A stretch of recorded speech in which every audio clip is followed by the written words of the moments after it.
Olá, muito bem-vindos ao nosso encontro junguiano. Aqui nós discutimos a prática clínica da psicologia de Jung para psicoterapeutas. Eu sou o psicólogo Weber Lima Rosa e o tema de hoje é Como ser um terapeuta junguiano competente. Vamos falar aqui sobre conhecimentos, habilidades e atitudes profissionais, atitudes emocionais necessários a um psicoterapeuta para ele desenvolver adequadamente o seu trabalho. A nossa proposta não é falar, por exemplo, de como desenvolver uma carreira em psicoterapia ou então de como fazer marketing profissional, muito embora sejam temas e assuntos relacionados ao assunto. Para você que está começando agora, é o momento de você vislumbrar a jornada, a trilha de habilidades que você precisa desenvolver para você tornar-se um psicoterapeuta e fundamentar o seu trabalho a partir dessa prática. Para você que já é um profissional formado, já tem muitos anos de experiência, é uma oportunidade para você avaliar como está a sua proficiência em cada um dos temas que serão aqui abordados. E o que justifica falarmos a respeito desse assunto nesse presente momento? Se você fizer uma busca no Google Acadêmico com as palavras-chave competência do terapeuta, você verá que o sistema retorna, isso se você fizer um filtro de apenas 4 anos, de 2021 até 2025, mais de 3.800 artigos. Então, se há tantos artigos assim, é porque o assunto é de grande importância, porque ele impacta diretamente na eficiência do trabalho que nós fazemos. É um assunto que é bastante estudado porque psicoterapia, ao mesmo tempo, ele se refere tanto a uma prática profissional feita por diferentes categorias profissionais, como por exemplo psicólogos, psiquiatras, psicanalistas, arteterapeutas, como também se refere à ciência, né? A parte científica da psicologia que estuda técnicas psicoterápicas e avalia a sua eficiência e a sua eficácia. Então, se nesse período de 4 anos tem tantos artigos e você não leu nenhum, isso já é um sinal, meu amigo, minha amiga, de que você já está desatualizado, né? Por isso que justifica a gente falar desse assunto agora, nesse exato momento. Bom, é possível que alguém diga o seguinte: eu já tenho muita experiência, eu não preciso refletir como ser competente, eu não preciso avaliar como está a minha proficiência nessas áreas. Bom, se você de verdade acredita nisso, você já está deficiente em pelo menos uma delas. E sabe qual é? A da atitude profissional. O psicoterapeuta competente, ele está sempre buscando a eficiência máxima, a otimização de sua capacidade de transformar a vida dos seus pacientes. Há também quem diga o seguinte: mas se eu sou iniciante, eu não tenho ainda muita habilidade para avaliar. Isso até pode ser verdade. E se você já é um psicoterapeuta iniciante, você já trilhou uma jornada de formação. Então, quando falamos aí de psicoterapia, podemos imaginar que precisamos dar uma definição do que é um psicoterapeuta competente.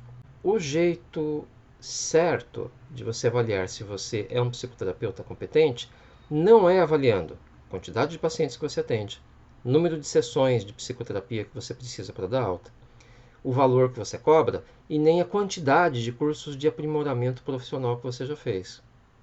É evidente que a gente vai avaliar tudo isso no conjunto, mas no conjunto com o quê? E esse sim é o critério importante. A sua capacidade de transformar especificamente a vida dos seus pacientes. Vamos pegar um exemplo de ansiedade. Você pode ter um paciente trazendo uma demanda de ansiedade. Você pode ter 5 pacientes, você pode ter 10 pacientes no mesmo momento de vida apresentando a mesma demanda.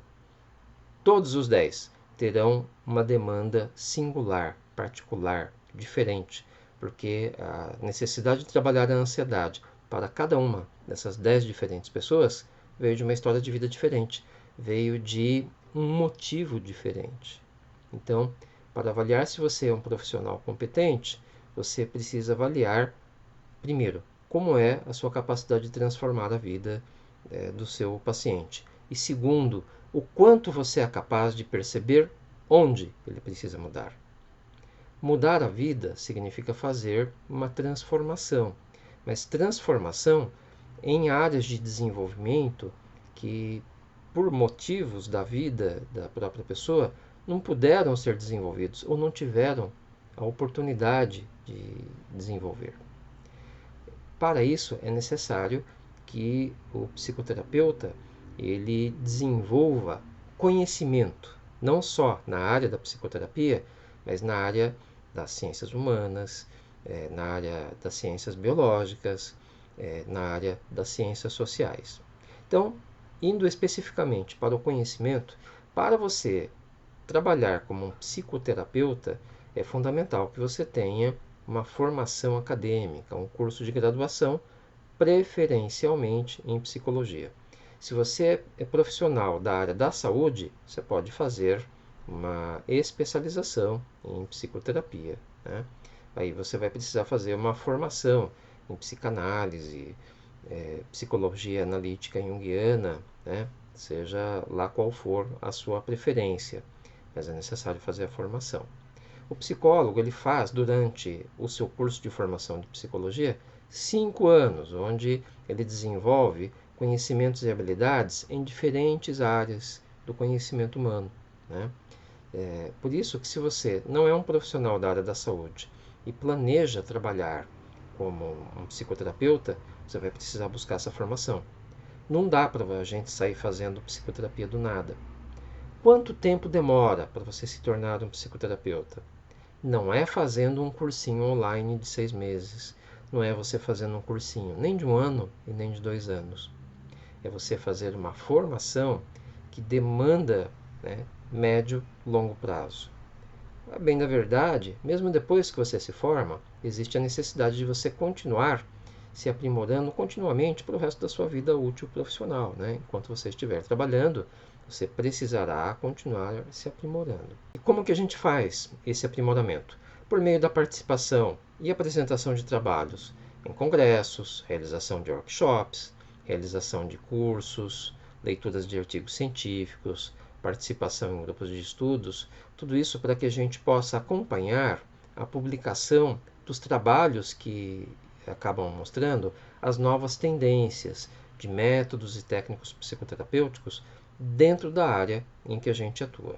Enquanto conhecimento teórico, claro que cada diferente categoria profissional, psicanalista, psicólogo, psicoterapeuta que trabalha na abordagem junguiana, arte-terapeuta, cada um deverá dominar a sua respectiva abordagem teórica, né, com que atua. Mas é necessário que você também tenha domínio de técnicas de intervenção e de avaliação psicológica. Enquanto técnicas de avaliação psicológica, você precisa também ter a capacidade de perceber quando seu cliente ou seu paciente precisa de uma avaliação médica psiquiátrica.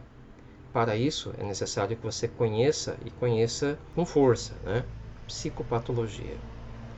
Uma das maneiras de você estudar psicopatologia também é você conhecer e estudar os critérios diagnósticos dos transtornos mentais. Há diferentes critérios que são utilizados aí pelo mundo, mas podemos citar 2 aqui que são praticamente os 2 universalizados. Nós temos a classificação internacional, CID, né? Classificação Internacional das Doenças, isso que significa a sigla CID, que foi apresentada pela Organização Mundial da Saúde. E nos Estados Unidos foi desenvolvido também o critério diagnóstico, como diz o outro, igual que nem, né?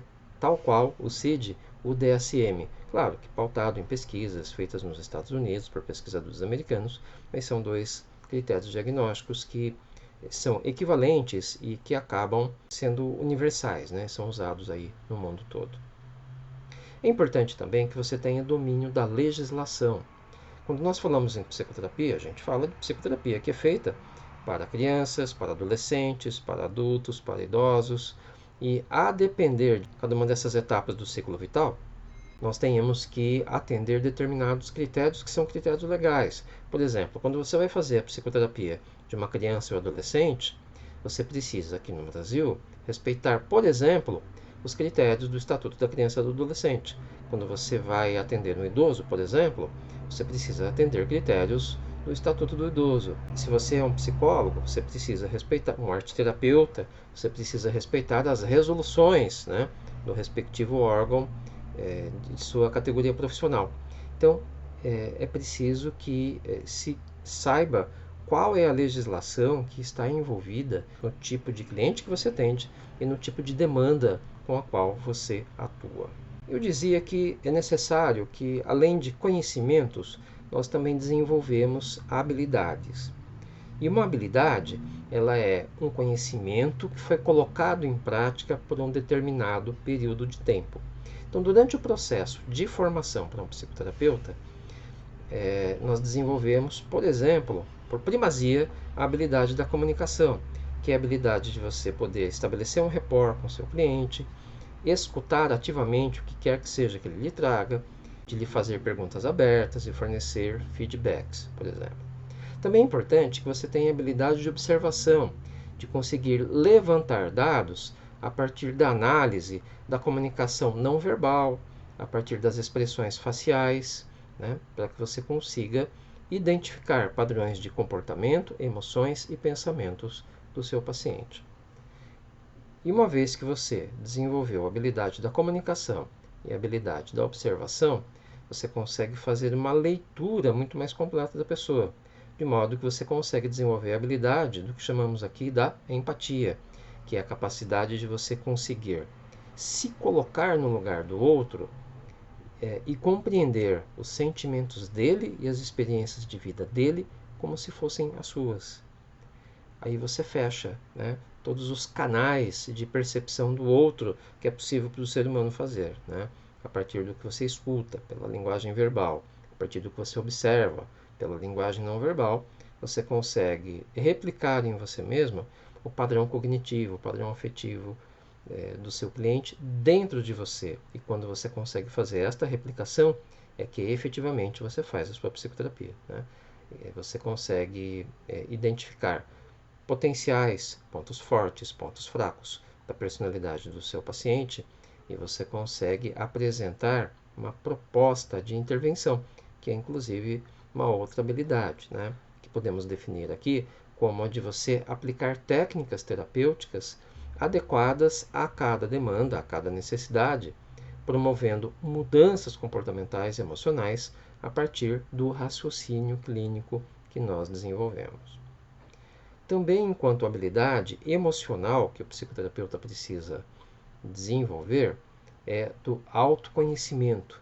Autoconhecimento, aqui podemos definir como o desenvolvimento de toda a habilidade emocional requerida para o trabalho clínico. E como é que você desenvolve esse desenvolvimento da habilidade emocional?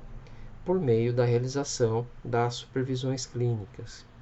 É por meio das supervisões clínicas que você aprenderá a perceber em você quando você reage emocionalmente frente tudo a este universo de conteúdos que o cliente traz para você, por meio do que na psicanálise a gente chama do fenômeno contra-transferencial, ou seja, da resposta emocional do terapeuta frente a tudo isso.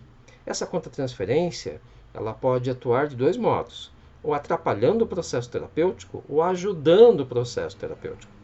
Se você não tem conhecimento ou discernimento de quando você está reagindo contra-transferencialmente, seguramente essa contra-transferência está atrapalhando o processo terapêutico do seu paciente. Mas quando você toma conhecimento, você coloca isso em favor do processo psicoterapêutico. Por isso que é fundamental a participação aí em supervisões clínicas. Enquanto a atitudes, é importante que o psicoterapeuta ele seja capaz de ter, em primeiro lugar, um comportamento ético, de respeito aos princípios éticos da profissão, sigilo profissional e responsabilidade para com o seu paciente. Também, enquanto atitude, comprometimento, que é uma dedicação ao trabalho e aos seus pacientes, de modo que você busque sempre o melhor resultado para cada caso.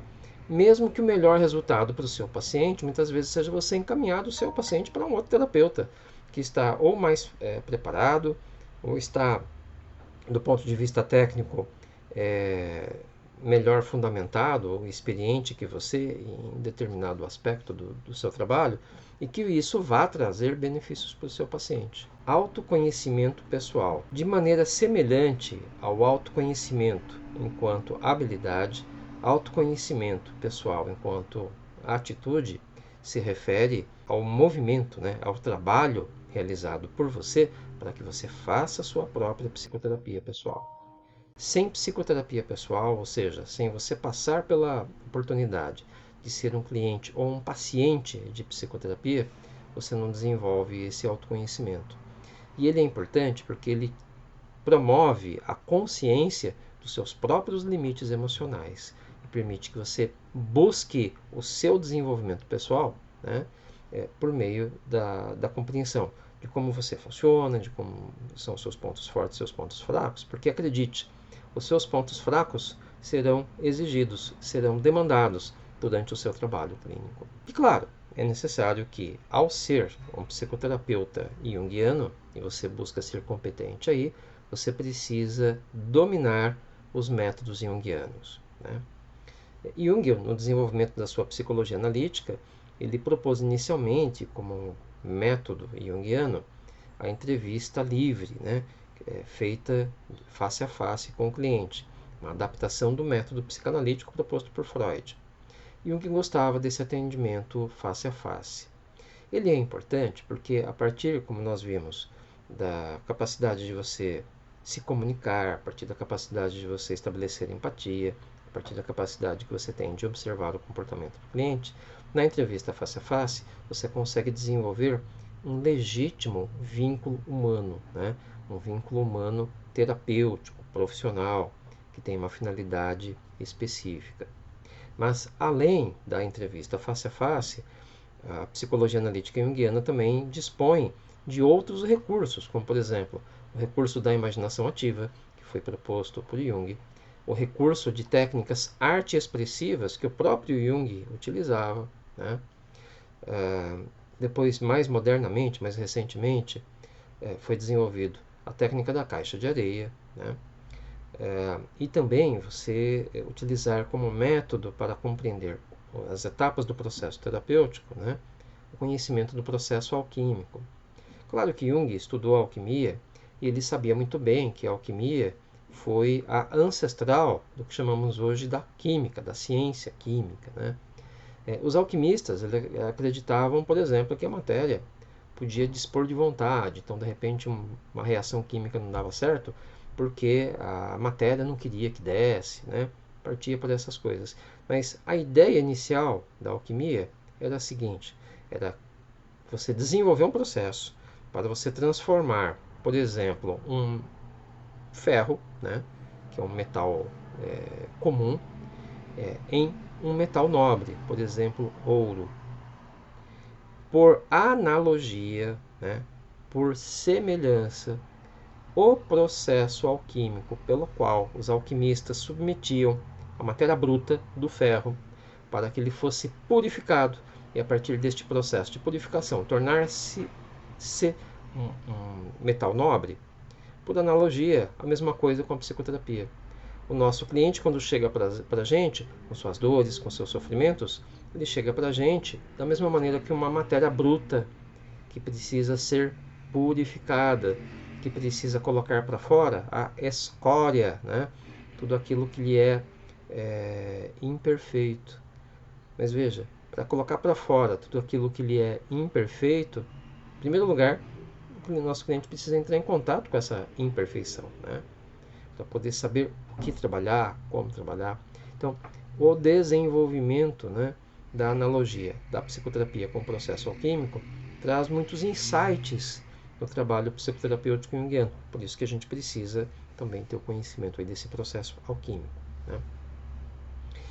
Também, enquanto junguiano, é necessário que a gente tenha o conhecimento do histórico do desenvolvimento da psicologia analítica.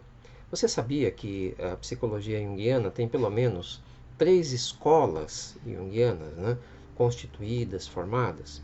Obviamente que a primeira escola que foi desenvolvida foi a escola clássica, né, que foi formada por Jung. Mas a partir do desenvolvimento de conhecimentos, a partir do aprimoramento de técnicas, a partir da sucessão, né, de diferentes formas de se pensar a psicologia junguiana, nós tivemos também a constituição, né, da chamada escola arquetípica, por exemplo, né, capitaneada aí por Hillman, né, que continua sendo psicologia analítica do mesmo modo, mas vai colocar uma ênfase toda especial na influência do arquétipo, né? No desenvolvimento da estrutura da personalidade do paciente, na organização dos padrões afetivos e cognitivos da pessoa e assim por diante. A outra escola que foi desenvolvida é justamente a chamada escola desenvolvimentista, né? Que visa compreender dentro da psicologia junguiana como é, por exemplo, que o fenômeno da consciência humana, né, desde o bebezinho até o final da vida humana, se desenvolve e se comporta, né? É importante a gente lembrar que a nossa consciência, ou mesmo o nosso ego, a consciência e o ego não são inimigos da psique. Ao contrário, fazem parte dela, né?